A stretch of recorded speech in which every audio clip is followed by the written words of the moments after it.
Hey there, Hofstra fans, and welcome to the WB Mason Coaches Report right here on GoHofstra.com. I'm Mark Wiener, joined by the head wrestling coach here at Hofstra University, Dennis Papadatos. Coach, happy Festivus. Thank you, Kramer. No problem, Coach. And let's just go through the week. Wrap up the Garden, 1-1. First, the 29-12 win over Maryland. Take me through that match. Exciting, exciting the way the guys competed, and we had some adversity. Obviously, we had a forfeit at 125. So that was last minute, something we couldn't really plan for. I would have tried to avoid it if I knew that was going to happen, but it happened, and it really rallied the troops pretty hard. The rest of the guys really stepped up, knew what we needed to get done, and they went out and they did it. And more importantly, they believed they were going to do it, and they rallied around the Hofstra logo, and it was nice to see. And everyone, even the guys that didn't win, I think we only lost 2 matches without the forfeit. I think we lost 33, who we wrestled Alexander, who's been ranked as high as 12th in the country. He was ranked like 12th last year. Chris Savage gave him everything he could handle. I think the final score actually was 5-3. I think they had it wrong on the, I'm pretty sure it was 5-3 was the final, or 7-5. So it was nice to see Chris Savage compete, and then 97 Oxley, but he competed hard as well. And we kind of dominated every other match. Even the matches that were kind of close, we dominated the wins. And then following that one up, the grapple was 25-15 loss to Bucknell, an EIWA matchup. What do you think went wrong in that one? Again, forfeit 25 never helps, down 6-0. But their 25 one was actually good as well on paper. But it's still to be giving up 6 never always hurts. And Cody getting upset hurt, and obviously in the forfeit. It never really helps, and then Turdick getting pinned, where it was an even match, kind of see what's going to go on, and one mistake, and Turdick ends up on his back and pinned. And we still only lost by 10, and with the forfeit, they beat Virginia, who's ranked 9th in the country, the day before we wrestled them. I don't know if anyone knows that, so they're actually a pretty good team, and we were good enough to beat them on Sunday. And if we wrestled that dual meet again an hour later, we could have won that dual meet 25-15, especially even with the forfeit. Winning 65 and 49, which are winnable matches, that obviously changes the dual meet, and we win, even with forfeiting 57, 25, and all the rest staying the same. So the effort was good. We had some letdown, and I don't know if letdown's the right word. We just lost some crucial situations at 49 and 65 that cost us the dual meet, but it's not their fault, but I think you get what I'm saying.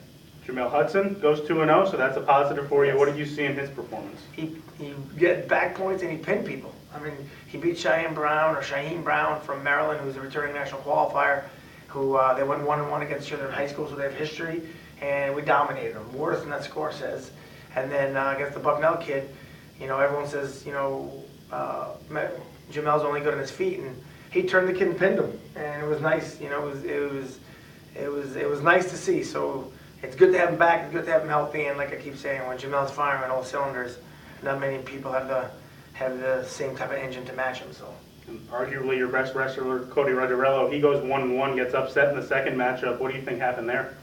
The kid snuck it on us. The kid's good. He competed.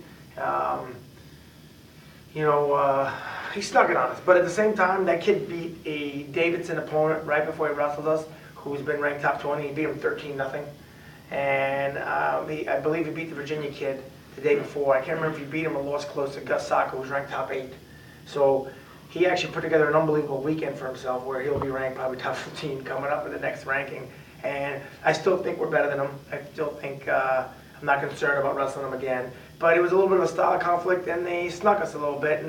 And hats off to them, and hopefully they'll be saying hats off to us when we wrestle them again. To your other sophomores going 2-0, Fronte and Calendar, what did you see from both of them, and how much of a boost did they give you? Improvement. I saw improvement.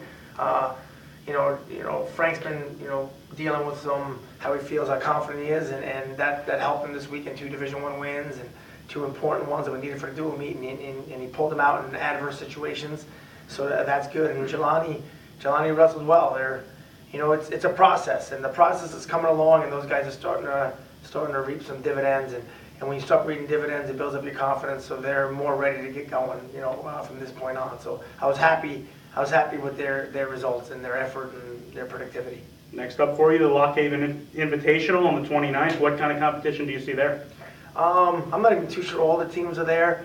It's good. It's not as tough as Vegas, probably a little tougher than New York State. It's probably right where we need to be right now. I'm actually pretty happy that it's on the schedule instead of going to Midlands and Scuffle, which are the two toughest tournaments of the year.